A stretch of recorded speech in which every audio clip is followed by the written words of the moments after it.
Hola, ¿qué tal? Hola, ¿todo bien? ¿Y tú? ¿Todo bien? Buenos días, mamá, ¿cómo estás? Buenos días, hijo. Bien, ¿y tú? Hola, Cris, ¿qué tal? Hey Alejandro, muy bien, ¿tú? Muy bien, muy bien. Mira, este es mi amigo Raúl. Hola, ¿qué tal? Hola, encantado. Igualmente. What was that? Okay, you may have come a bit fast and unexpected, so you may have not understood all that you heard there, but this is a good first step to learn any language, right? Just to learn how to greet others, to say hi, to introduce yourself and other people. And that is the goal of today's lesson, the first lesson of our course for beginners.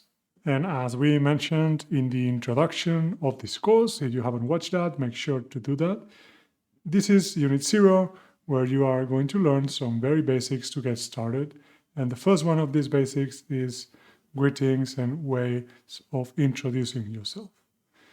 No worries, you will have the chance to listen to that initial video again and you will understand it much better.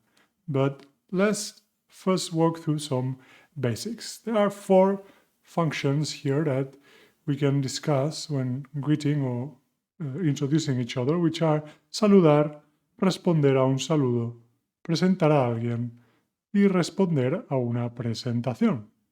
What is this? Can you guess the meaning of these words? I'm sure you do. Saludar, hola, is to say hi. Responder a un saludo. Responder is to answer, respond. To a greeting is just how do you reply to that greeting. Then presentar a alguien is introducing someone. Careful with this is not as intuitive.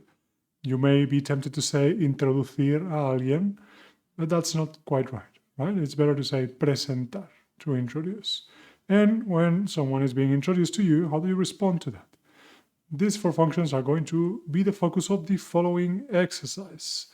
You are going to see on the left a couple of sentences. Some of them you have heard in the video in some way or another. And you need to tell me which function are they performing here.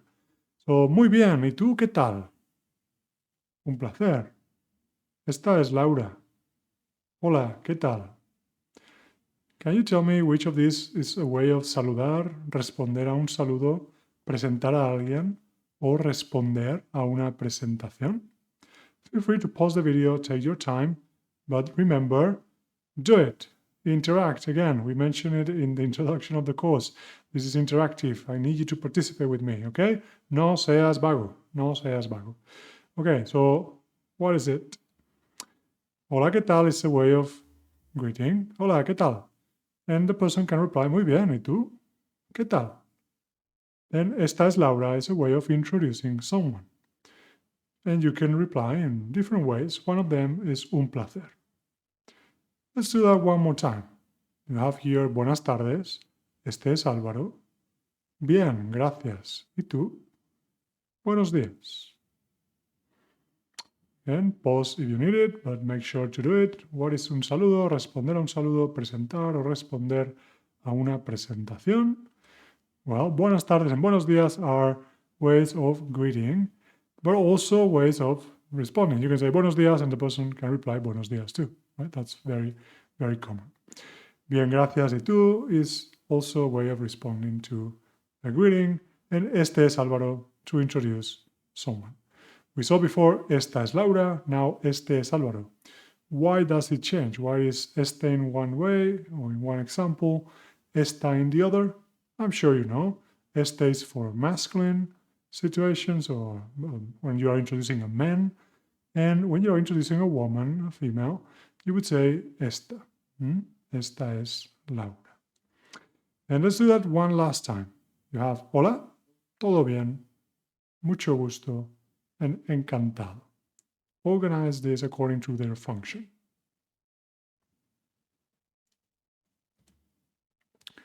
Okay, so hola, it's obviously for saludar, right? I think anyone knows hola. Todo bien, everything okay.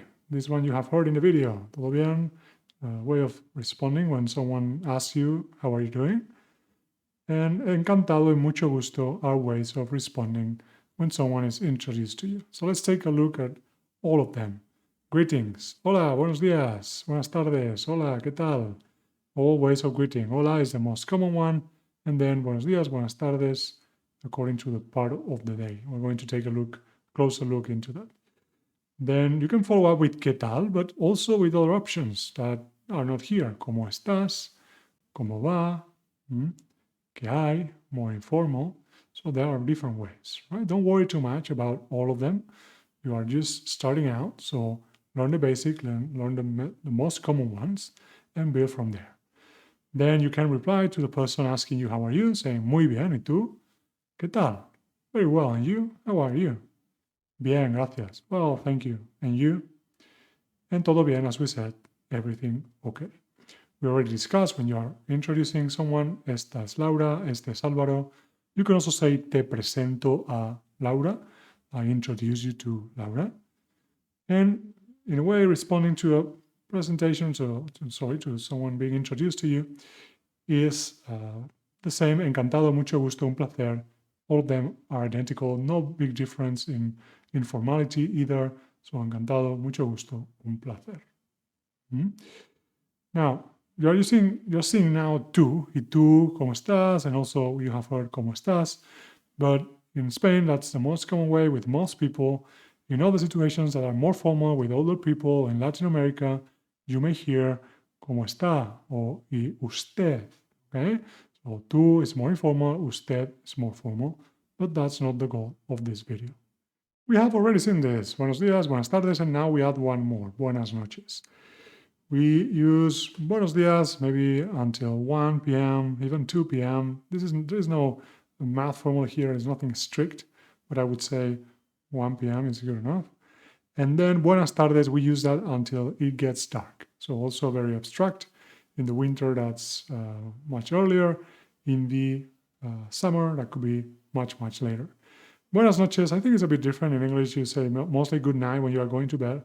In Spanish, it works also for greeting and saying goodbye at night, in the evening, and when you are going to bed too. Buenas noches. Buenos días, buenas tardes, buenas noches.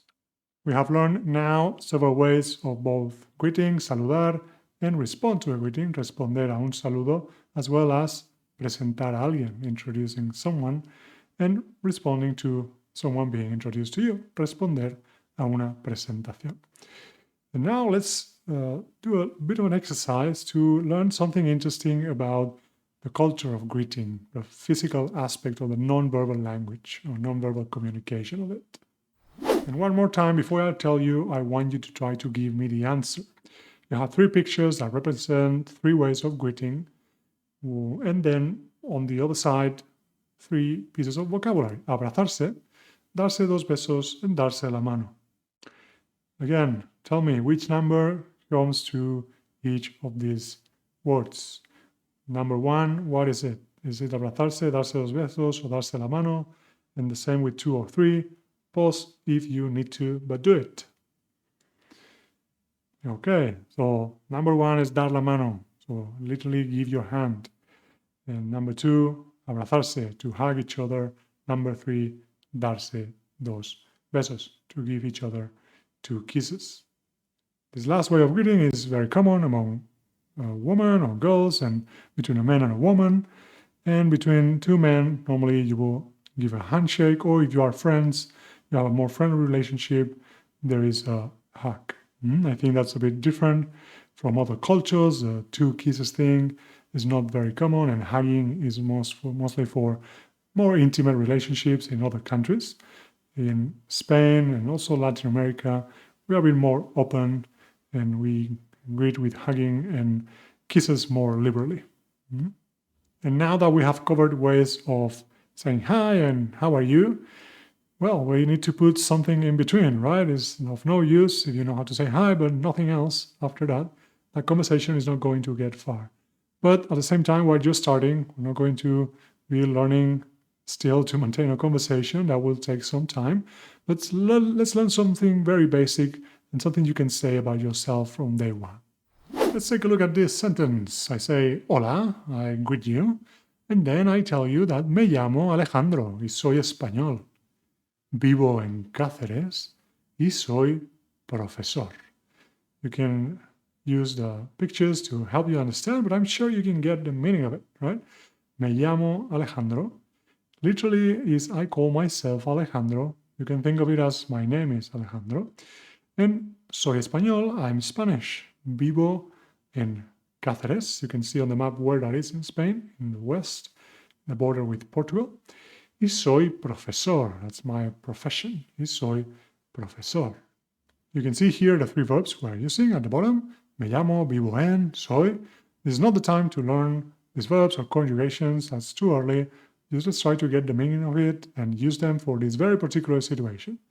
Again, me llamo is I call myself, vivo, vivir, to live, and soy, I am, to express your profession. Now that I told you about myself and in the spirit of the interactivity of the course, it's your time to tell me about you. ¿Cómo te llamas? What's your name? Where are you from? Where do you live? And what do you do for a living? You have the template here, so don't worry. I just want you to practice, to put into use what you are learning here. And if you don't want to share that publicly, just make something up, right? The important thing is that you use what you are learning. Because remember, this channel, Key Spanish, is not lazy friendly. No seas vago y deja un comentario. Leave a comment, participate, use it, or you lose it. But you may be wondering, Alejandro, how do I say my profession and my nationality? We haven't learned that vocabulary yet. Okay, I'm glad you asked. There's something called the internet, and in the internet, among many other things, there are very useful dictionaries, and I'm going to show you my favorite one, called SpanishDictionary.com or SpanishDict.com. And let's take a look why I like it so much. Let's say you are American or British. Well, let's start with American first. And you have estadounidense, right? You have it here, which is pretty nice, pretty obvious. That's what the dictionary does, a translation of bilingual dictionary. But it's great because you have many nuances here in the different meanings that they give you, as well as examples of use and sentences and ways of pronouncing it, because this is a tricky word to pronounce. You have it both in Spain and Latin America. So that's fantastic. So now you have no excuse to participate and tell me a bit about yourself in the comments below. And if you like this tool, the Spanish Dict, there are many others out there that are helpful for beginners. And that is why we have created the Spanish Beginner Kit.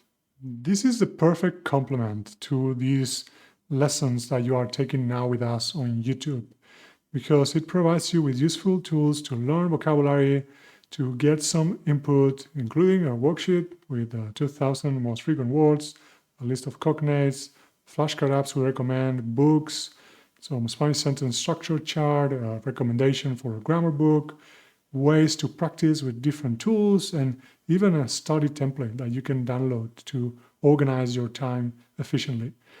And a section with other tools in which you might recognize Spanish Dict, the one that we have just shared. And there are others, like a translation tool that's better than Google Translate, and a database with a pronunciation of any word that you may need in Spanish, and others. If you would like to get access to it, it's completely free. Just check the link in the description, and I hope it helps you alongside these lessons. And talking about these lessons, this is the end of it, but before we go, there is one last thing. We need to say goodbye. We have learned to say hi, but then when the conversation ends, it would be nice if you could say something like hasta luego, nos vemos, hasta la próxima, hasta otra, o adiós. Hasta luego, see you later, nos vemos, literally see you, or sorry, literally we see each other, but it's a better translation of see you. Until next time, until another time, and adiós, which is maybe more in situations where there is an expectation that you won't see each other for a while, then you can say adiós. And now that we said goodbye, I'm going to give you one more chance to see if you can understand the 3 very short conversations that you heard at the beginning of this video. Hola, ¿qué tal? Hola, ¿todo bien? ¿Y tú? ¿Todo bien? Buenos días, mamá, ¿cómo estás?